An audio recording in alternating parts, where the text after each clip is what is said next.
Iran के शहर दमिश्क के एक वीरान टापू पर एक 100 साल का बूढ़ा मछीरा रहता था जो बिल्कुल अकेला था। उसका कोई वाली वारिस नहीं था। उसकी सारी जिंदगी बिना शादी के गुजर गई थी। किसी ने उसे अपनी बेटी न दी थी। वो सिर्फ मछलियां पकड़कर अपनी जिंदगी का गुजारा कर रहा था। आज भी निजामुद्दीन समंदर से 2 मछलियां पकड़कर अपने घर वापस लौटा। रात हुई और वो अपने बिस्तर पर लेटा और सो गया। रात के आखिरी पहर दरवाजे पर दस्तक हुई। निजामुद्दीन, जिसके घर कभी कोई जिंदगी में नहीं आया था, और आज रात के इस पहर दरवाजा कौन खटखटा रहा था? निजामुद्दीन ने लेटे लेटे ऊंची आवाज से कहा, कौन है दरवाजे पर? लेकिन कोई जवाब न आया और लगातार दरवाजा कोई बाहर से जोर जोर से बजाता रहा। निजामुद्दीन गुस्से से उठा और जैसे ही उसने दरवाजा खोला, वो सामने का मंजर देखकर हक्का बक्का रह गया। 3 खूबसूरत लड़कियां, शहजादियों जैसी, दरवाजे पर खड़ी थीं। निजामुद्दीन ने हाथों से आंखें मलीं और दोबारा हैरत भरी निगाहों से उन्हें देखा। निजामुद्दीन ने कहा, कौन हो तुम? क्या कर रही हो तुम इतनी रात को? और मेरा दरवाजा क्यों खटखटाया है? निजामुद्दीन इतने में उनसे कोई सवाल करता। तीनों लड़कियां घर के अंदर दाखिल हो गईं। निजामुद्दीन उन्हें देखता रह गया और बोला, मेरे घर में तुम बिना इजाजत कैसे अंदर दाखिल हो गईं? तुम्हें कोई शर्म हया नहीं है? तुम जवान लड़कियां हो और एक अकेले बूढ़े के घर में तुम बिना इजाजत दाखिल हो गईं। क्या मकसद है तुम्हारा? लड़कियां बोलीं, हमें आपका साथ चाहिए। हमें अपने घर में रख लीजिए। आप जो चाहोगे हम वो करेंगे। यह सुनकर बूढ़ा शख्स और ताव में आ गया। मैं तुम्हें कोई ऐसा वैसा बूढ़ा लगता हूं? मैं बहुत ही शरीफ और नेक आदमी हूं। तुम इतनी खूबसूरत और जवान लड़कियां हो। तुम्हारा मकसद मुझे समझ नहीं आ रहा। तुम कहना क्या चाहती हो? लड़कियों ने कहा, पहले हमें अपने साथ रखो, फिर हम बताएंगे। बूढ़े शख्स ने कहा, हरगिज नहीं। मिनट मारो और अपना बोरिया बिस्तर गोल करो। निकलो यहां से। अचानक एक लड़की उसके पैरों में पड़ गई। हमारा आपके अलावा कोई नहीं है। हमें सिर्फ आप ही बचा सकते हैं। बराए मेहरबानी हमारी बात को समझो। बूढ़ा कहता है, मैं मैं कैसे तुम्हें बचा सकता हूं? मैं रहा एक बूढ़ा, तुम्हारे लिए क्या कर सकता हूं? लड़कियां बोलीं, आप बस एक बार हां कर दें, फिर हम आपको सब कुछ बताते हैं। उनके बहुत इसरार पर बूढ़ा शख्स मान गया, लेकिन वो दिल ही दिल में हैरान परेशान था कि 3 जवान लड़कियां रात के इस पहर उसके घर में क्या करने आई हैं और वो क्या चाहती हैं। क्या मकसद है उनका? अभी बूढ़ा यही सोच रहा था कि उनमें से एक जवान लड़की अब बूढ़े के करीब आई और बूढ़े को चिमट गई। बूढ़ा जोर से चिल्लाया, क्या हो गया तुम्हें? पागल हो गई हो क्या? दूर हटो। वो लड़की बोली, मुझसे शादी कर लो। मैं तुमसे शादी करना चाहती हूं। उसकी ये बात सुनकर बूढ़ा खिलखिलाहट मार के हंसने लगा। हाँ हाँ हाँ, तुम्हारा दिमाग तो ठीक है। क्या तुम मुझसे मजाक कर रही हो? मुझे किसी ने जवानी में अपनी आम बेटी न दी और अब मैं 100 साल का बूढ़ा हो चुका हूं और तुम शहजादी जैसी लड़की मुझसे शादी करने को कह रही हो? बताओ, तुम्हारी क्या चाल है इसके पीछे? लड़की ने कहा, यह कोई मजाक नहीं है। मैं सच कह रही हूं, मुझसे शादी कर लो। बूढ़ा अभी उसे मनाही कर रहा था कि दूसरी लड़की दौड़ती हुई आई और बूढ़े को कमर से दबोच लिया और कहने लगी, मैं भी आपसे शादी करना चाहती हूं। बूढ़ा, जो पहले ही इस कशमकश और हैरानी में था कि शहजादी जैसी लड़की मुझसे मजाक कर रही है, लेकिन जब दूसरी लड़की आई और उसको पकड़ा तो बूढ़े ने उसको पीछे धकेलते हुए कहा, या तो तुम्हारी कोई चाल है या तुम मुझसे मजाक कर रही हो। भला मुझे किसी ने अपनी एक बेटी न दी और तुम 2-2 परियों जैसी लड़कियां मुझसे शादी करेंगी? बताओ, तुम्हें किसने भेजा है ये मजाक करने के लिए? या फिर तुम्हारा कोई और मकसद है? साफ साफ बताओ।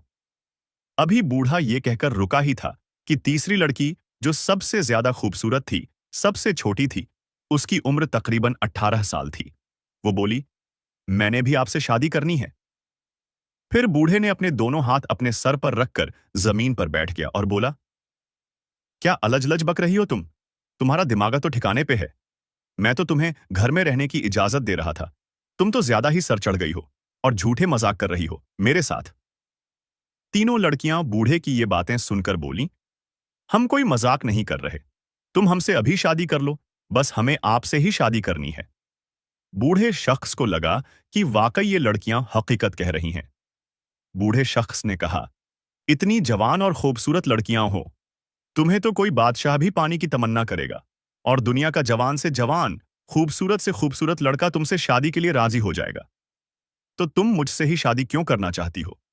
देखो, मेरे पास कुछ भी नहीं है। मैं मछलियां पकड़कर अपना गुजारा करता हूं। कभी मछली हाथ लगती है, कभी नहीं। मैं तुम्हें कहां से खिलाऊंगा? वो लड़कियां बोलीं। हम भूखी ही रह लेंगे। जो जैसे तुम रखोगे वैसे ही रहेंगे। लेकिन बस आप हमसे शादी कर लें। उन्होंने बूढ़े को इतना ज्यादा मजबूर किया कि आखिरकार बूढ़ा उनकी बात मानने पर मजबूर हो गया। उसी कच्चे घर के कमरे में 100 साल का बूढ़ा और 3 खूबसूरत शहजादियों जैसी लड़कियों की एक अजीब और गरीब शादी हो गई। तीनों लड़कियां और बूढ़ा एक ही कमरे में रात को सो गए। लेकिन बूढ़ा शख्स सारी रात यही सोचता रहा कि इन लड़कियों ने मुझसे शादी क्यों की, इसके पीछे इनकी क्या चाल है। लेकिन वो जो बूढ़े के पास भी रखा ही क्या है थोड़ा। ये सोचते सोचते वो सो गया। बूढ़ा शख्स सुबह उठा और अपनी किश्ती समंदर में ले गया। जाल फेंकते हुए भी उसके दिमाग में सिर्फ एक ही सवाल घूमता रहा। इतनी खूबसूरत लड़कियों ने मुझसे शादी क्यों की? क्या ये उनकी कोई मजबूरी है या इसके पीछे कोई चाल है? हर लहर उसके शक को और गहरा कर देती। हर मछली जो हाथ नहीं आती, उसे यही सोचने पर मजबूर करती कि कहीं कहीं वो शिकार तो नहीं बन गया। शाम को थका मांदा निजामुद्दीन घर लौटा। बिस्तर पर पड़ा, करवटें बदलीं और आखिरकार एक अधूरी सी नींद में डूब गया। लेकिन वो रात फिर वही रात आई जिसने पिछले पहर एक डरावना रहस्य खोल दिया। नींद में ही निजामुद्दीन को महसूस हुआ कि कोई उसके करीब खड़ा है। उसने हल्की सी आंख खोली, सिर्फ इतनी कि देख सके, मगर लगे सो रहा है। उसने जो देखा, उसकी सांसें थम गईं। पहली लड़की जो सबसे पहले उसके करीब आई थी, चुपचाप खड़ी थी। उसने अपनी कलाई की चूड़ी तोड़ी और उसकी नोक से अपनी ही कलाई को चीरा। फिर जो खून निकला, उसे उसने बूढ़े शख्स के पांव के तलवे पर लगा दिया। निजामुद्दीन का दिल दहल गया। उसने एक सांस तक न ली, सिर्फ आंखें बंद करके पड़ा रहा। ये क्या कर रही है? ये कौन है? क्या मैं किसी जादू टोने का शिकार बन गया हूं? उसने मन ही मन ठान लिया। सुबह इसका जवाब मांगूंगा। साफ साफ पूछूंगा कि ये मेरे साथ क्या कर रही हैं। लेकिन जब सुबह हुई और उसने अपने पांव का तलवा देखा, वहां कुछ भी नहीं था। न खून, न निशान। निजामुद्दीन बड़बड़ाया, शायद ये मेरा वहम था, या शायद कोई सपना। कुछ कहे बिना वो फिर समंदर की तरफ निकल गया। दूसरे दिन भी वही हलचल, वही बेचैनी, और फिर रात आई। उस रात भी जब पूरा टापू खामोशी की चादर ओढ़े था, बूढ़ा बिस्तर पर था, मगर इस बार वो सचमुच नहीं सोया। उसने तय कर लिया था, आज सच्चाई जानकर रहूंगा। आखिरी पहर, जब चांद भी बादलों में छिप गया और समंदर की लहरें थम सी गईं, दूसरी लड़की कमरे में धीरे से उठी। बूढ़ा फिर से आंखें आधी खोलकर लेटा रहा। लड़की ने वही किया, अपनी चूड़ी तोड़ी, खून निकाला। लेकिन इस बार खून दूसरे पैर के तलवे पर लगाया। निजामुद्दीन के माथे पर पसीना आ गया, मगर वो हिला नहीं। अब नहीं रुकूंगा, उसने सोचा। सुबह पूछूंगा इनसे कि कौन हो तुम लोग और मेरे जिस्म पर खून क्यों मलती हो। लेकिन सुबह जब पांव देखा, वहां भी कुछ न था। वो पागल सा बड़बड़ाया, न निशान, न खून, न कोई सबूत। क्या सच में पागल हो रहा हूं? अब तो दिन भी काटना मुश्किल हो गया। समंदर की लहरें उसे पुकारती नहीं थीं। जाल में मछलियां आती नहीं थीं, और दिल का चैन तो जैसे किसी ने चुरा लिया हो। तीसरी रात, बूढ़ा अपने बिस्तर पर लेटा रहा। इस बार उसने सोने का नाटक किया, मगर उसका एक एक अंग सावधान था। आखिरी पहर, तीसरी लड़की आई, मगर इस बार कुछ और हुआ। उसने अपनी जबान निकाली और बूढ़े के दोनों पांवों को अपनी जबान से चाटना शुरू कर दिया। निजामुद्दीन की रगों में लहू नहीं, बर्फ दौड़ रही थी। वो चाहता तो था चीख पड़े, मगर अंदर कुछ कहता रहा, रहने दे, पहले जान ले ये रहस्य क्या है। वो सब कुछ अपनी आंखों से देखता रहा, ना हरकत की, ना सांस ली। सुबह वो उठा, बदन थर थर कांप रहा था। उसने गुस्से और डर से तीनों लड़कियों को बुलाया, इधर आओ, तीनों। वो आईं, मासूम चेहरे लिए। ये तुम्हारी क्या चाल है? वो दहाड़ा। मैंने वो सब देख लिया है जो तुम रातों को करती हो। जरूर कोई जादूगरनी हो तुम। सच सच बताओ, वरना अभी धक्के मारकर बाहर निकाल दूंगा। लड़कियां कांप गईं। एक बोली, आपको गलतफहमी हुई है। आप तो हमारे सरताज हैं। हम आपके साथ ऐसा कुछ नहीं कर सकते। आपने जरूर कोई सपना देखा होगा। उनकी ये बातें सुनकर निजामुद्दीन चुप हो गया। क्या वाकई ये सिर्फ सपना था? उसने खुद से पूछा। या फिर कुछ ऐसा जिसे मैं समझ नहीं पा रहा? वो बेजान सा फिर से समंदर की तरफ निकल गया, मगर दिल और दिमाग उसी जगह अटके थे, उसी तीन रहस्यमयी लड़कियों के बीच। शाम ढली, वो घर लौटा और उसी कमरे में फिर तीनों के साथ लेट गया।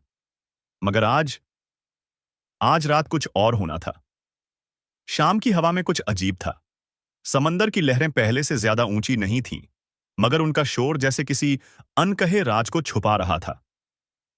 निजामुद्दीन, जो अब तक सिर्फ मछलियों से डरता था कि कोई दिन ऐसा ना आए जब भूखा रह जाए, अब तीन लड़कियों से डरने लगा था, जो उसके घर में रहीं, उसके साथ सोईं और हर रात उसके जिस्म के साथ कुछ ऐसा करती रहीं जिसे वो ना समझ पाया, ना रोक पाया।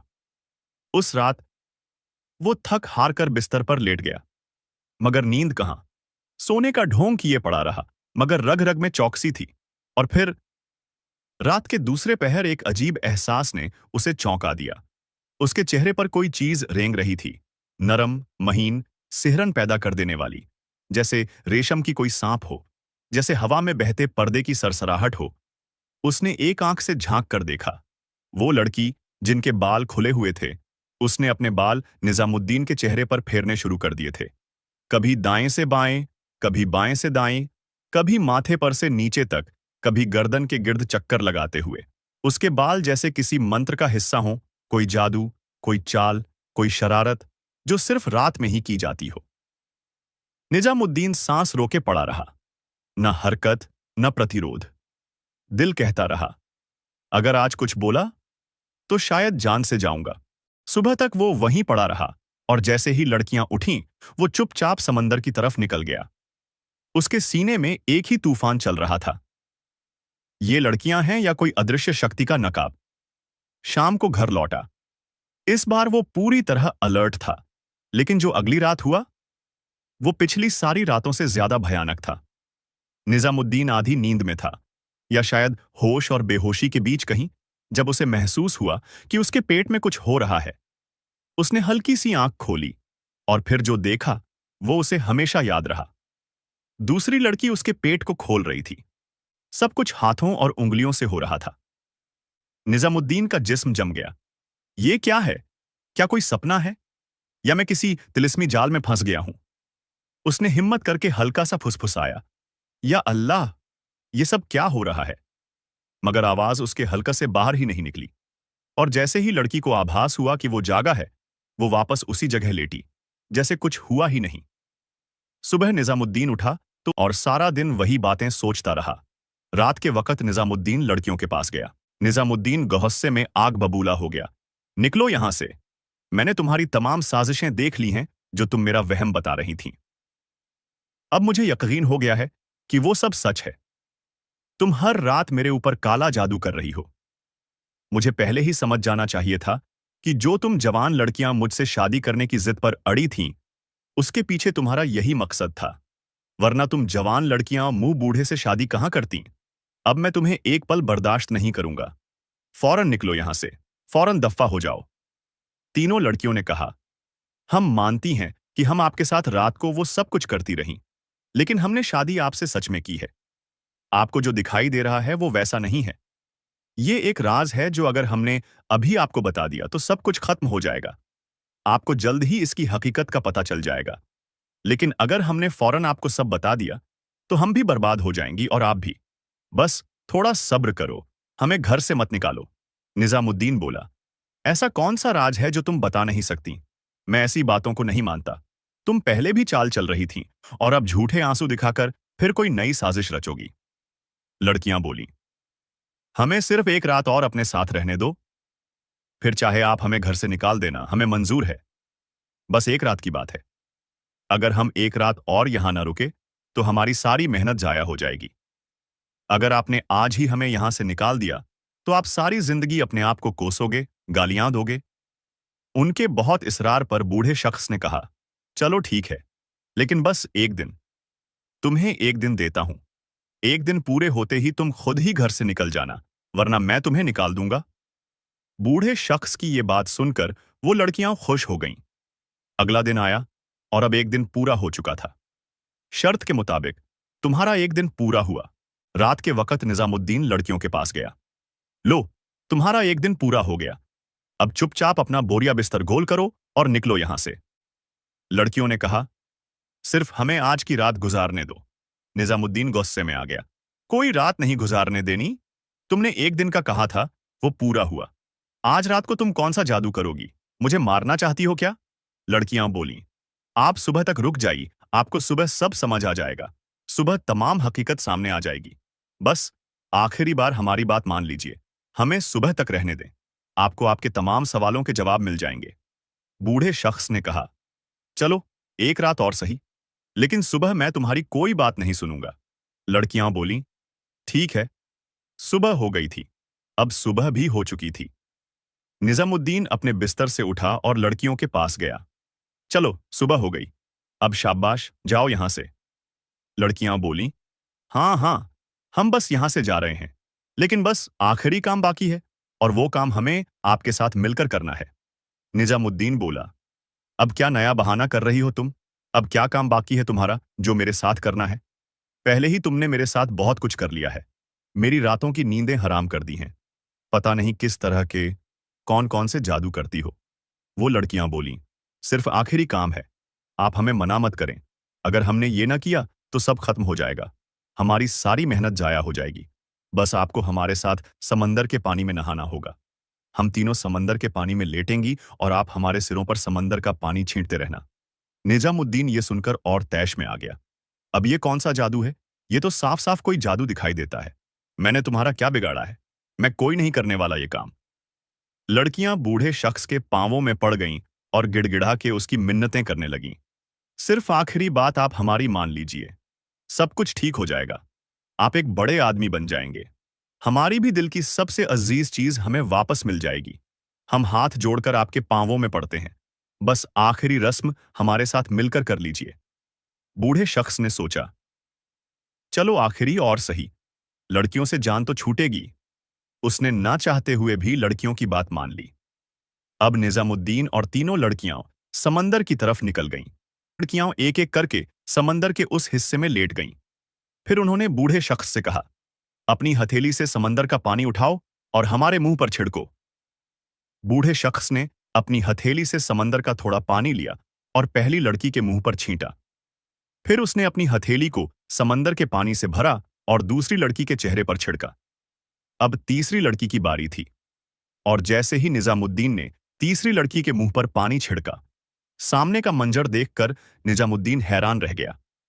अचानक समंदर से एक जोरदार गड़गड़ाहट हुई और एक खूबसूरत और रौबदार बादशाह वहीं प्रकट हो गया, जहां पर निजामुद्दीन उन तीन लड़कियों के साथ खड़ा था।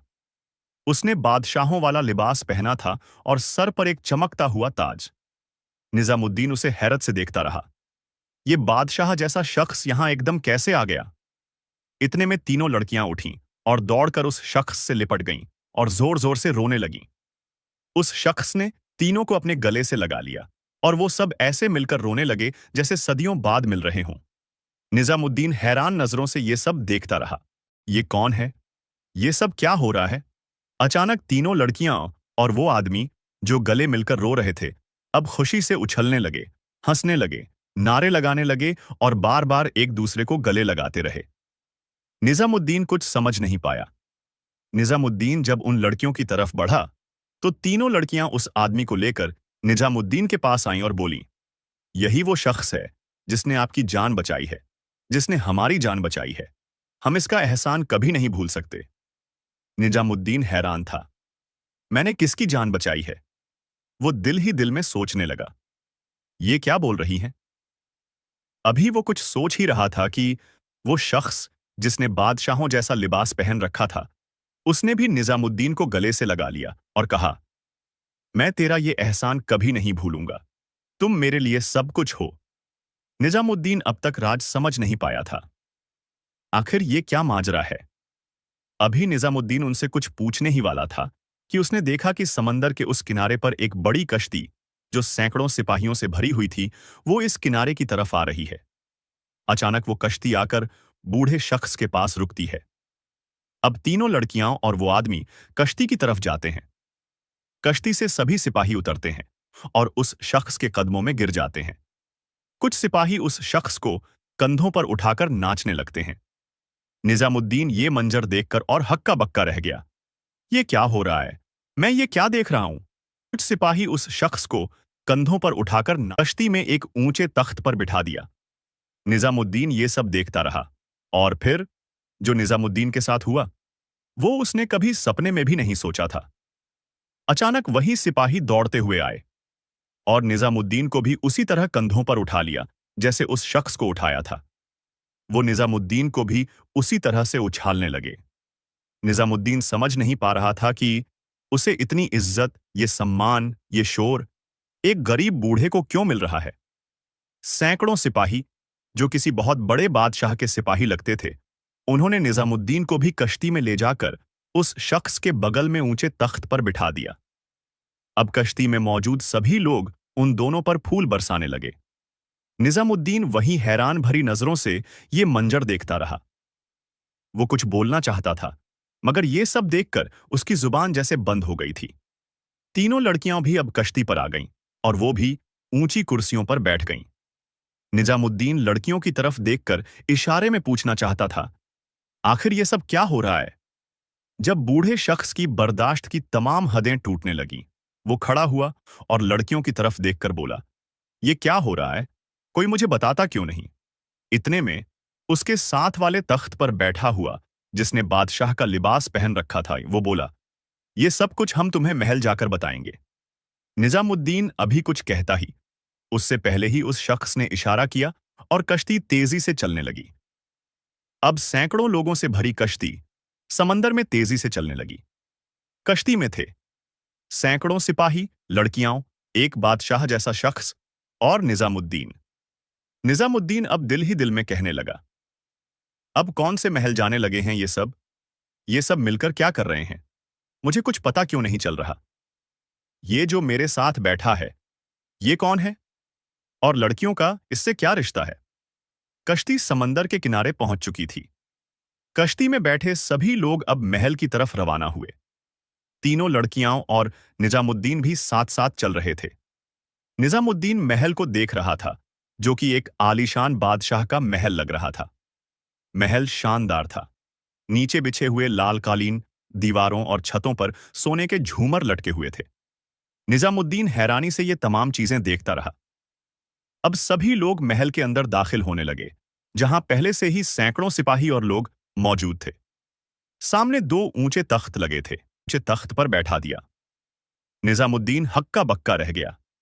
सैकड़ों लोग, सिपाही, एक आलीशान महल और उसके तख्त पर बैठने की इज्जत।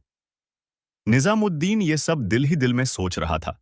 वो तीनों लड़कियां सामने खड़ी थीं और बूढ़े को देखकर मुस्कुरा रही थीं। निजामुद्दीन उन लड़कियों की तरफ देखकर कुछ बोलने ही वाला था कि उसके साथ वाले तख्त पर जो बादशाह जैसा लिबास पहना शख्स बैठा था, उसने कहा, मुझे मालूम है कि तुम ये जानना चाहते हो कि ये सब क्या हो रहा है। सब लोग इतने खुश क्यों हैं? मैं कौन हूं और तुम्हें मेरे साथ वाले तख्त पर क्यों बिठाया गया? अचानक उस शख्स की बात को तीनों लड़कियों ने बीच में रोका और बोली, अब्बू जान, हम बताती हैं वो राज। निजामुद्दीन उन तीनों लड़कियों की तरफ देखने लगा। तीनों लड़कियों ने बताया, कई साल पहले एक बादशाह और उसकी तीन बेटियां एक कश्ती में बैठकर समंदर की सैर पर गए थे। वो तीनों बहुत छोटी थीं और बादशाह समंदर की तेज लहरों के बीच कश्ती में इनके साथ खेल रहा था। अचानक वहां टूटी फूटी एक और छोटी सी कश्ती आई, जिसमें 100 साल का बूढ़ा मछेरा और एक जवान लड़की बैठी थी। जब बादशाह की तीनों बेटियों ने उस बूढ़े मछेरे और उसकी जवान बीवी को देखा, तो उन्होंने अपने अब्बा से कहा, अब्बू जान, ये कौन है? एक इतना बूढ़ा आदमी और एक जवान लड़की? बादशाह ने कहा, मुझे नहीं मालूम, लेकिन तुम तीनों शहजादी हो, मैं तुम्हें अभी पता करके बताता हूं। बादशाह ने कश्ती रुकवाई और उस बूढ़े से पूछा, तुम कौन हो और तुम्हारे बीच क्या रिश्ता है? बूढ़े शख्स ने जवाब दिया, हम दोनों मियां बीवी हैं। इतने में बादशाह की तीनों बेटियां हंसने लगीं और बादशाह भी जोर जोर से हंसने लगा। बादशाह ने कहा, तू एक बूढ़ा है, तुझे एक जवान लड़की कैसे मिल गई? बूढ़े मछेरे की बीवी को यह बात बिल्कुल पसंद नहीं आई, जो कि एक काला इल्म रखने वाली औरत थी, जादूगरनी। उसने एक मंत्र पढ़ा और बादशाह की तरफ फूंका। अचानक बादशाह एक जानवर की शक्ल में बदल गया और समंदर की तह में चला गया। फिर उस जादूगरनी ने तीनों बेटियों से कहा, तुमने मेरा मजाक उड़ाया है, अब तुम्हें भी इसकी सजा भुगतनी पड़ेगी। तुम्हारे अब्बा का काला जादू तभी टूटेगा जब तुम तीनों जवान हो जाओगी और मेरी तरह 100 साल के बूढ़े मछेरे से शादी करोगी। तभी जादू टूटेगा, तभी तुम्हारा बाप वापस आएगा। फिर वक्त गुजरता गया। वो तीनों लड़कियां जवान हो गईं और फिर इन्हीं 100 साल का बूढ़ा मछेरा मिला। इन तीनों ने उस बूढ़े शख्स से शादी कर ली और जैसे ही जादूगरनी की बताई हुई शर्तें पूरी कीं, काला जादू टूट गया। कई सालों से लापता वो बादशाह आजाद हो गया और वो बादशाह आज तुम्हारे साथ बैठा है। और हम, वो तीनों लड़कियां, हम हैं बादशाह की बेटियां। और वो 100 साल का मछेरा जिससे हमें शादी करनी थी ताकि जादू टूटे, वो बूढ़ा मछेरा तुम हो, निजामुद्दीन। निजामुद्दीन ये सुनकर हक्का बक्का रह गया। उसकी आंखें खुली की खुली रह गईं। उसने सिर पकड़ लिया और जमीन की ओर देखता रह गया। या अल्लाह, ये मैं क्या सुन रहा हूं?